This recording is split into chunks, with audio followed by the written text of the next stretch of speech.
अस्सलाम वालेकुम। पाकिस्तान इंडिया की जंग और जो कुछ उसके असरात थे वो तो हमारे सामने है, लेकिन कुछ चीज़ें ऐसी हैं जिसके ऊपर हम इंडिया की जानिब से रवैया ऐसा देखते हैं कि वो झूठ का सहारा लेकर बहुत ज़्यादा कहानी गढ़ने की ऐसी कोशिश करते हैं कि पाकिस्तान का F-16 गिरा दिया, हमने 4 पायलट पकड़ लिए, लाहौर फतह हो गया, पोर्ट तबाह हो गई और पता नहीं हमने क्या कुछ कर दिया। तो वो वाला रवैया काबिल मज़म्मत है और काबिल अफसोस है। उसके बाद क्रेडिबिलिटी रहती नहीं है जो कुछ भी वो करते हैं।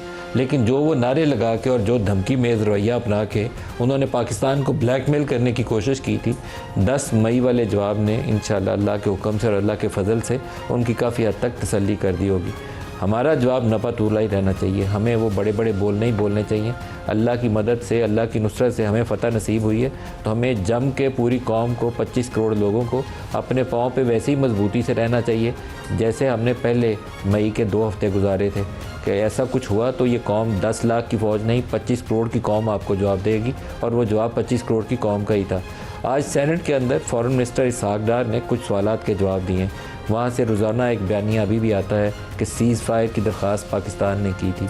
जो हमारे पास इस्टेब्लिश्ड इंफॉर्मेशन है अभी तक की कि इंडिया ने पाकिस्तानी इलाकों के ऊपर वो इश्ताल अंगेज़ी करने के बाद इंटरनेशनल कम्युनिटी को इंगेज किया था कि वो तो कर गुजरा, हमला कर लिया पाकिस्तान को रोकने के लिए कि हमने टेररिज्म का जवाब दिया, पाकिस्तान को रोकें, वो जवाबी कार्रवाई ना करे। तो आगाज़ इंडिया ने किया था, ये इस्टेब्लिश्ड है, इसमें कोई डाउट नहीं है।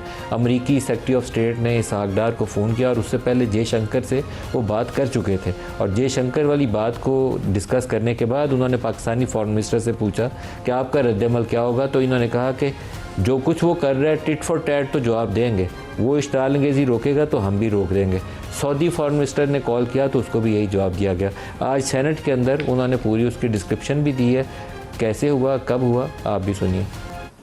6 की रात को और 7 के दरमियान इंडिया ने एक अटेम्प्ट की, वो 6 जेट फाइटर्स इंडिया के गिराए गए, वो उनको ऑब्वियसली हजम नहीं हुआ और ये इस इंसिडेंट ने ये न्यू नॉर्म को एस्टेब्लिश करने की कोशिश हो रही थी कि भाई हमारी तरफ देखो, इंडिया की तरफ देखो, Pakistan is no more irrelevant. ये तो इनके स्टेटमेंट्स हैं। हमने एस्केलेटिव मूव हमने नहीं की, हमने इन सेल्फ डिफाइंस 7 की सुबह भी एक्ट किया।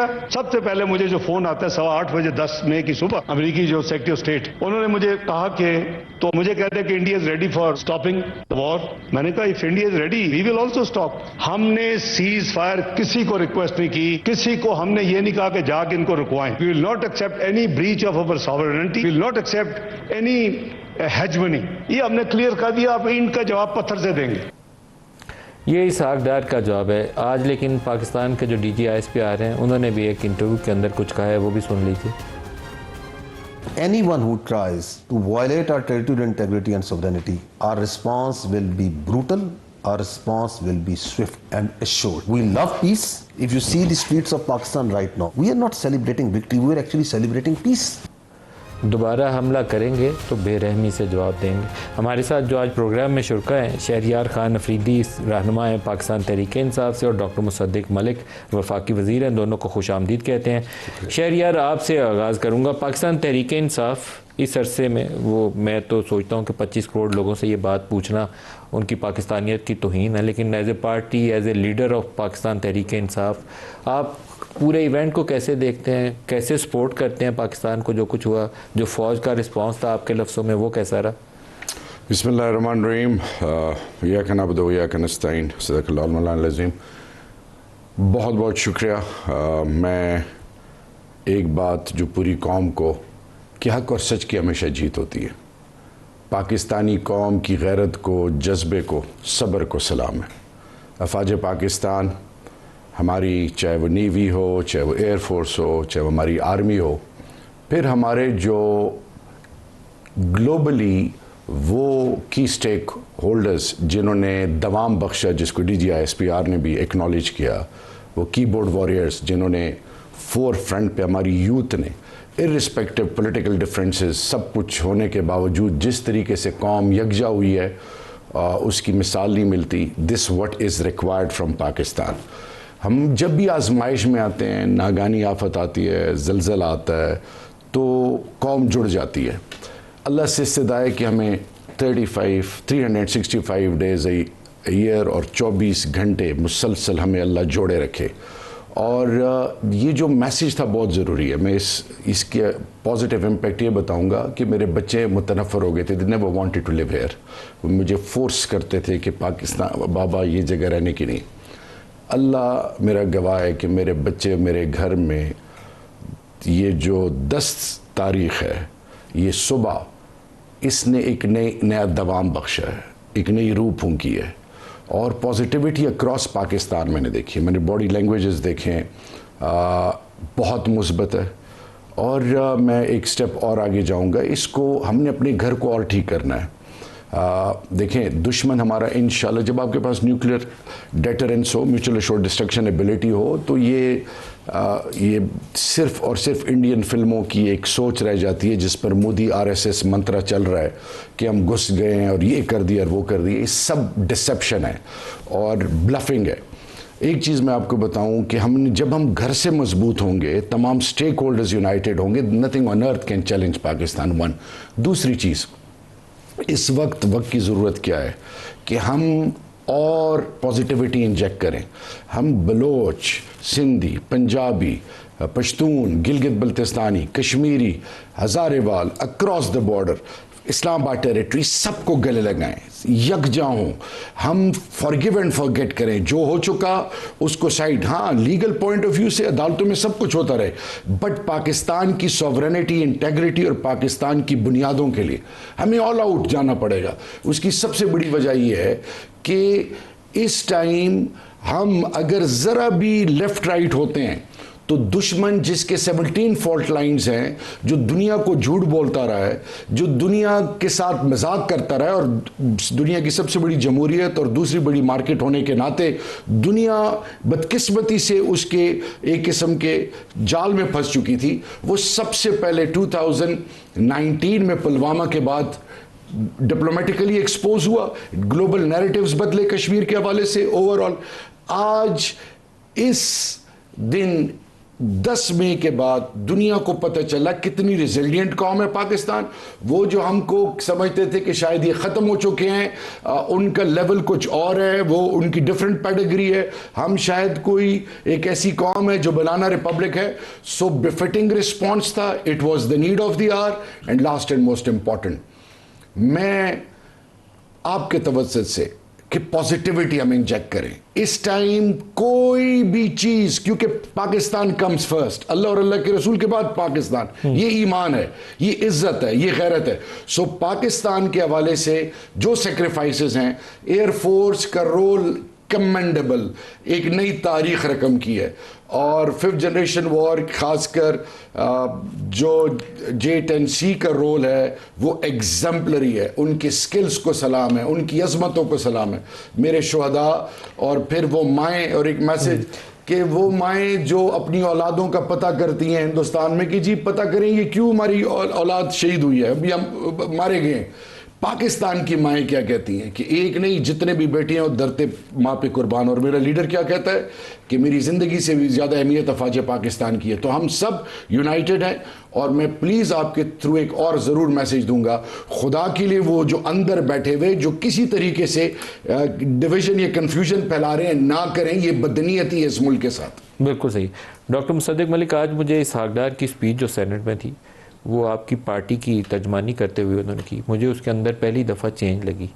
10 मई को बहुत से लोगों ने कहा है कि ये रीबर्थ ऑफ पाकिस्तान है आफ्टर मैनी ईयर्स, जो हमने इंटरनल डिस्प्यूट्स के अंदर अपने आप को तकसीम कर लिया था।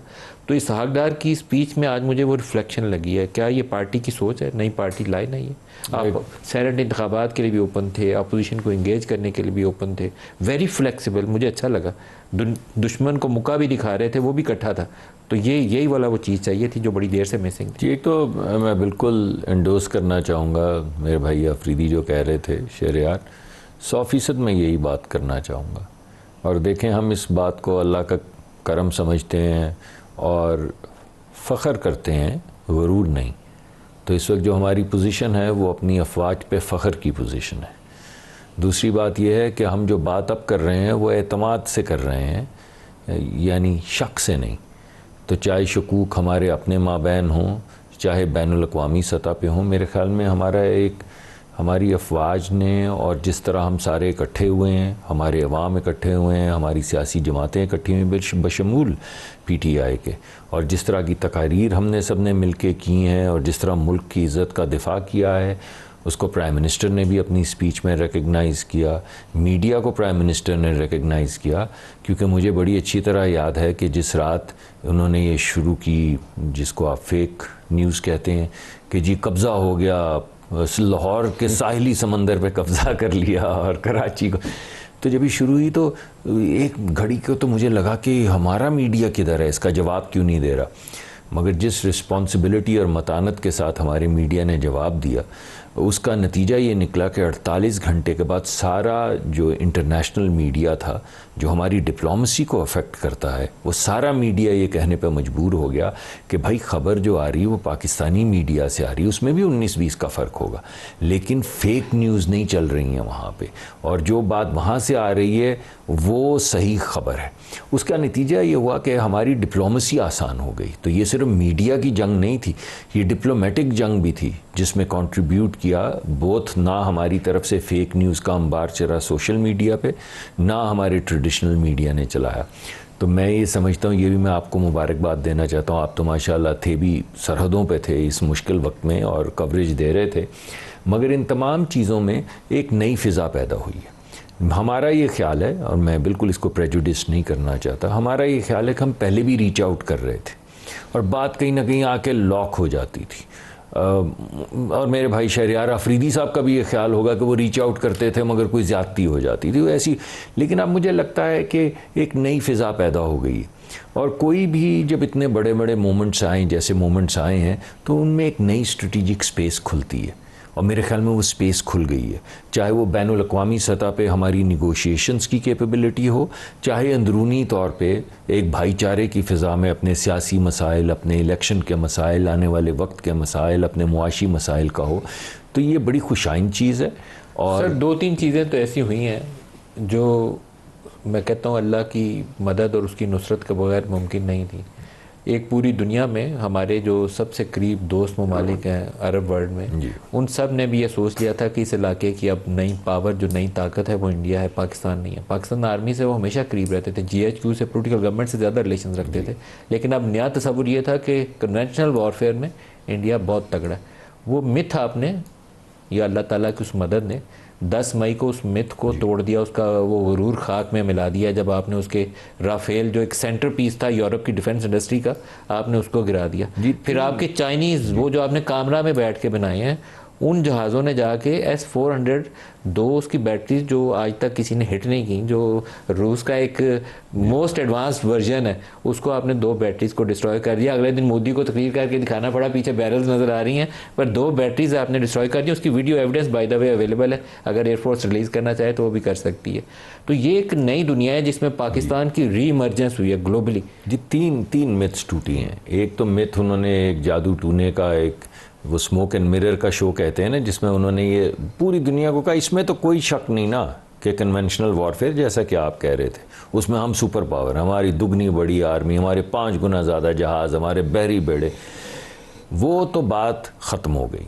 हमने कन्वेंशनल वॉर सुपीरियॉरिटी जो है वो इस्टेब्लिश कर ली, पहली मिथ टूटी। दूसरी का भी आपने जिक्र किया कि पिछली मरतबा आपको याद होगा कि वज़ीर आज़म मोदी साहब ने ये कहा था, अपनी तकरीर में कहा था कि 2 जहाज़ गिर गया, अगर हमारा राफाल होता तो ऐसी की तैसी फेर देता, ये कर देता, वो कर देता, अंदर से मारते, ऐसी मार लगाते। अब इस दफ़ा चिड़ियों की तरह राफेल गिर रहे थे, चिड़ियों की तरह, पहली रात में। तो दूसरी मिथ भी टूट गई कि वो एंकर जो दिफा का है राफेल, जो पता नहीं वो एक बहू बन के आ रहा था, उसकी भी मिथ टूट गई। तीसरा, जैसे आपने कहा कि एक आयरन वॉल, आयरन कर्टन का वो एक प्रोजेक्शन कर रहे थे कि चिड़ियाँ नहीं उड़ के आ सकती पाकिस्तान से, पत्थर नहीं मिसाइल आएगा इनका तो हम उड़ा देंगे, S-400 उड़ा देंगे। 4-4, 6-6 घंटे वो ड्रोन्स फिरते रहे, और जिस चौकी पे चाहा हमने मिसाइल गिराया, जिस मोर्चे पे चाहा हमने मिसाइल गिराया, तो उसके नतीजे में, और उस बैटरी पे भी जैसे आपने कहा मिसाइल गिरा, तो तीसरी मिथ भी ख़त्म होगी। तो वो जो तमाम मिथ्स बना रखी थी जिनका आपने जिक्र किया है, वो सब बस्ट हो गई। हमें वैसे बहुत सपोर्ट मिली, अपने मशरक़ वस्ता के ममालिक से होगा, उनके गोशे जहन के गोशे में शायद ये ख्याल होगा, लेकिन जो सपोर्ट हमें मिली बिलखसूस सऊदी अरेबिया से, यूएई से, कतर से, वो अनप्रेसिडेंटेड से जी, टर्की और अज़रबैजान तो ऐसे लगता था कि अज़रबैजान की सड़कों पे तो वो मुजाहरा खुशी से वो निकले हुए थे। कमाल हो गई। एक शहरियार जो आपने सारी चीज़ में जो पोलिटिकल यूनिटी और इंटरनल हार्मनी का जिक्र किया है, मैं इस तमाम अरसे में तमाम स्टेक होल्डर्स को ज़ाती तौर पर भी हाथ जोड़ के इस्तज़ा करता रहूँ, ऑन एयर भी और अपने सोशल मीडिया से भी करता रहूँ कि अल्लाह ताला ने एक अपॉर्चुनिटी दी है और ये एग्ज़िट जो है ना हमें लेना चाहिए। उन तमाम लोगों को जो अपनी ईगोज़ को सामने रख के हम अटक गए हुए हैं, तो हमें एग्ज़िट लेना चाहिए। आपको भी लेना चाहिए, आपके साथियों को भी लेना चाहिए, और जो वो तमाम स्टेक होल्डर्स और हैं जो बड़े तगड़े हैं उनको भी एग्ज़िट ले लेना चाहिए। ये मौका है जिसने पाकिस्तान को जोड़ा है। 10 मई ने इकट्ठे होकर पाकिस्तान ने, दुआओं ने, कौम की ताकत ने, नारों ने, उस जवान के पीछे आपका भी नारा था, मेरा भी था, डॉक्टर मुसद्दिक का भी नारा था। वहाँ कोई पीटीआई, कोई पीएमएल नहीं थी, वहाँ सारे पाकिस्तानी थे कि अच्छा पाकिस्तान की खातिर आओ, देखते हैं कौन आगे आता। तो वो एग्ज़िट अब सबको ले लेना चाहिए। This is the right time. देखिए जी, इसमें तो दूसरी कोई दो राय है ही नहीं। जब भी पाकिस्तान हॉकी खेलती है, गोल कोई भी करे तो पूरी कौम उसको सेलिब्रेट करती है। बदकिस्मती से हमने एक दूसरे को ओन और वैल्यू नहीं किया। ये रब की, मैं फिर रिपीट कर रहा हूँ कि करम नवाजी है कि इस कौम में कोई ऐसी चीज़ है, क्योंकि कलमे से और 27 रमज़ान से निस्बत है, और अल्लाह की बड़ी करम नवाजी, अल्लाह ने जो इज़्ज़त रखी है, अल्लाह इसको कायम दायम रखे, अल्लाह मेरी धरती माँ को कायम दायम रखे। आमीन। ये मौजज़ा है। हम तो चले जाएंगे, अल्लाह पाक इस पाकिस्तान को हमेशा हमारी सलामत आने वाली रखे, नस्लों को तवाना रखे और मजबूत रखे। आमीन आमीन। ये उम्मीद है। देखिए, फ़लस्तीन में, गज़ा में लोग अल्लाह के बाद मदद किससे मांगते हैं? लगाफ़े काबा पकड़ के अल्लाह से मदद के बाद उनकी नज़रें घूमती हैं उम्मत की तो पाकिस्तान पे रुकती हैं। मैं सिर्फ इतना कहना चाहूँगा, डिफरेंसेस होनी चाहिए, लेकिन जब ईमान की और पाकिस्तान की हक और सच की बात है तो वहाँ पे जुड़ना चाहिए। पाकिस्तान इस वक्त एक अल्लाह के फजल से 10 मई के बाद एक वो पाकिस्तान बन गया है कि जो मेरे बच्चों और जवानों के अगर थोड़े बहुत सर झुके हुए थे, सर उठ गए। अल्हम्दुलिल्लाह, कौम एक नई एक स्पिरिट के साथ, एक नई अप्रोच के साथ जीना शुरू कर गई है। अभी हमने सिर्फ ये ज़हन में रखना है कि अभी दिली दूरस्त, मंजिल बहुत दूर है। हमने एजुकेशन में, हेल्थ में, टेक्नोलॉजी में, आईटी में, हर सेक्टर में कम्पीट करना है। हमने अपनी कौम की नई नस्ल को ये कन्वे करना है कि if you want to compete at all levels, always remember economically dependent can not be politically independent. हमने एक गैरतमंद कौम की तरह इस मुल्क को इन कर्जों से निकालना है। हमने बावकार कौम बनना है ताकि दुनिया में वैल्यू करे। अगर आप देखें, मुआशी तौर पे आप सख्ती में हो, आपके अपने मुंह फेर लेते हैं। सिर्फ मैं ये कहना चाहूँ कि बहुत बड़ी अपॉर्चुनिटी है। अभी आप खुद देख रहे हैं बॉडी लैंग्वेजेस, अता तारिक के साथ मेरे लाख डिफरेंसेस हों, लेकिन मैंने उनको बदलते हुए देखा है। मैंने बड़े बड़े लोगों के चेहरों को, पार्लियामेंट के अंदर मैं जाता रहा हूँ, मैंने लोगों के चेहरों को बदलते हुए देखा है। और सबसे बड़ी बात यह कि ये वक्त की ज़रूरत है।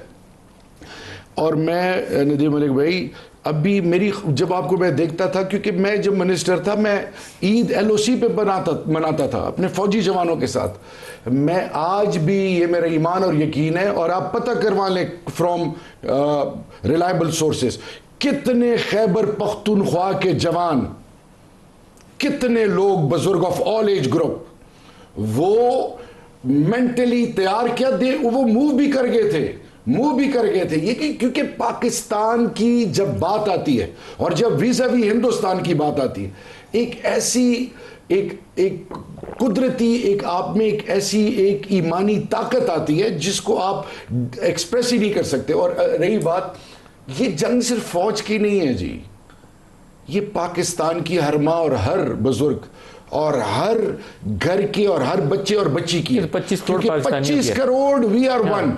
और शहादत क्या है?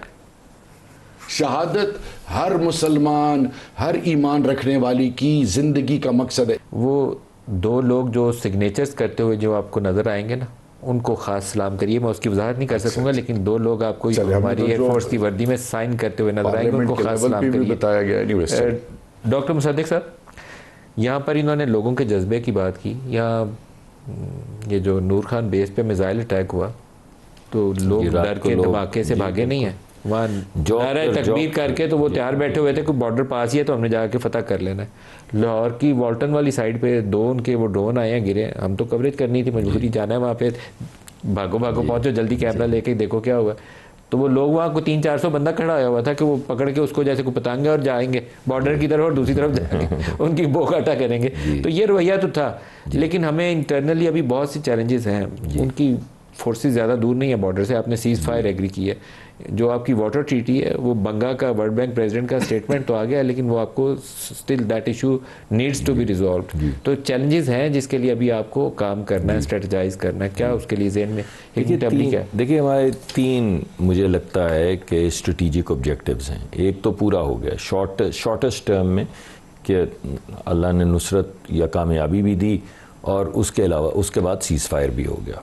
दोनों तरफ मुल्क के गरीब लोग रहते हैं, हमें तो फोकस करना है अपनी तरक्की पे, डेवलपमेंट पे, गुर्बत ख़त्म करने पे। और वहाँ के लोगों को भी हम ये थोड़ी कहते हैं कि गरीब लोग मर जाएं, मगर उनकी जो एक हिंदुत्वा की डॉक्ट्रिन है जिसमें पहले उन्होंने अपनी माइनॉरिटीज़ को प्रेस किया और फिर वही डॉक्ट्रिन लेके पाकिस्तान की तरफ रवाना हुए, तो वो नहीं चलते। बहरहाल अल्लाह ने हमें कामयाब किया और जंग बंदी भी हो गई, ठीक है, फर्दर डिस्ट्रक्शन नहीं हुई।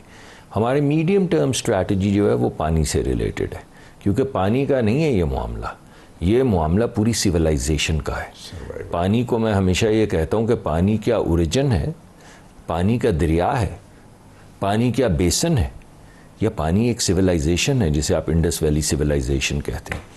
तो जब कोई पानी पे हमला करता है तो वो पूरी सिविलाइजेशन पे हमला करता है।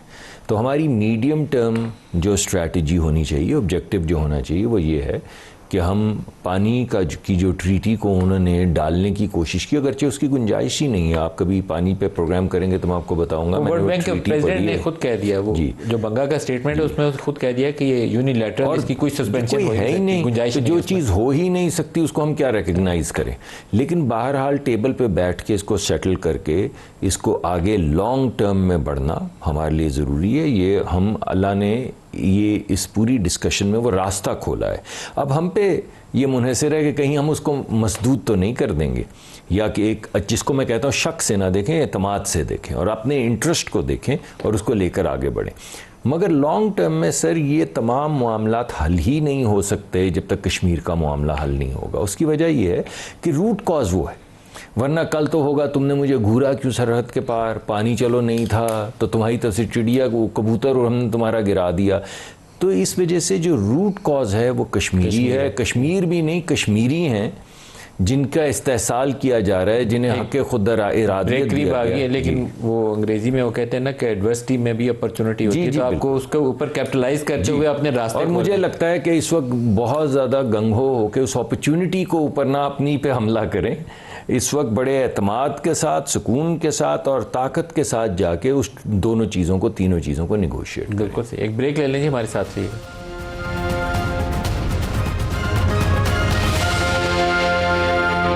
प्रोग्राम में दोबारा खुशामदीद कहते हैं। मैंने एक प्रोग्राम में पहले भी 10 मई के वाक़यात के बाद एक जिक्र किया था कि मेरा एक दोस्त है, मजहबी आदमी है, तो उसने मुझे कुरान पाक की सूरह नसर 110वें नंबर पे सूरत है, उस सूरत का हवाला देते हुए कहा था कि पाकिस्तान के जितनी लीडरशिप है, फ़ौज है, सिविल है, मिलिट्री है, सबको ये बात समझाएं कि ये सबक है, हमने जो गलतियाँ की थी इसके आगे कैसे निकलना है। सूरह नसर की पहली आयत यह है कि अल्लाह ताला की मदद से तुम्हें फ़तह नसीब होगी, इज़ा जा नसरुल्लाह वल फ़तह।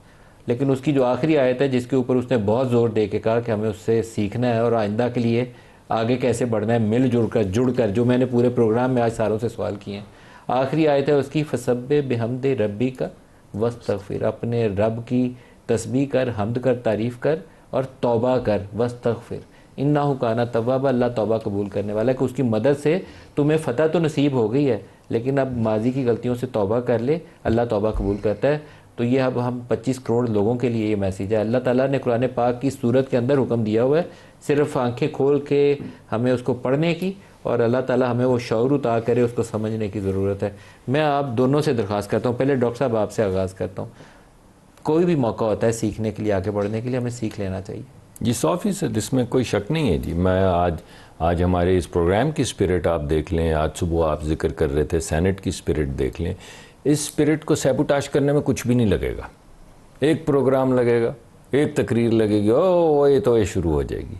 लेकिन ये बहुत बड़ी अपॉर्चुनिटी है, हीलिंग के लिए अपॉर्चुनिटी है, मुल्क के अंदर एक साजगार और मतानत की फ़िज़ा पैदा करने की अपॉर्चुनिटी है, भाईचारे की अपॉर्चुनिटी। और हम तो बड़े पुराने दोस्त, तो वो एक जाली एडवर्सिटी जो हमने एक दूसरे के ऊपर इम्पोज़ की हुई है या अपने ऊपर इम्पोज़ की हुई है, आपने जो बात कही है वो 100% ठीक है। हमारे लिए एक रास्ता खुला है बैनुल अक़वामी सतह पे भी। मैं जो बार बार बात कर रहा हूँ ना कि अल्लाह ने अब एतमाद आ गया है, अब उस एतमाद को लेकर आगे बढ़े मतानत के साथ।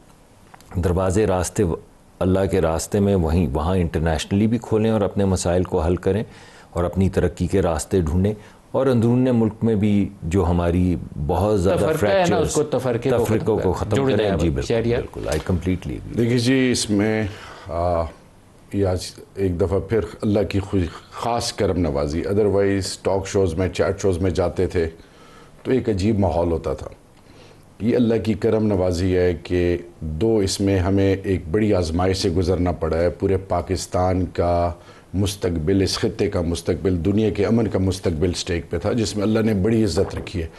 इसके लिए नंबर 1, अगर आज हम मोदी से बात करने के लिए, किसी से भी बात करने के लिए तैयार हैं, तो हम पहले अपने घर के अंदर भी सबको अगर गले लगा लें, forgive and forget, I am repeating it again and again, all parties conference बुलाएं, अख्तर मेंगल साहब को भी बुलाएं, खान साहब, इमरान खान साहब को भी बुलाएं, सबको एंगेज करें, बात करें। उनकी अभी जो ट्वीट, जो उनकी जेल के अंदर जो वकीलों के थ्रू मैसेज आया है, वो क्या है कि पाकिस्तान कम्स फर्स्ट। और वो बारहा इवन अक़वाम मुत्तहिदा के प्लेटफॉर्म पे भी कहा था कि ये मोदी जो है, ये RSS मंत्रा जो है, ये बार बार टोपी ड्रामा करेंगे और इसके लिए एक लाए अमल ग्लोबल लेवल पे होना चाहिए। और वो अल्हम्दुलिल्लाह अल्लाह ने उसको एक्सपोज कर दिया।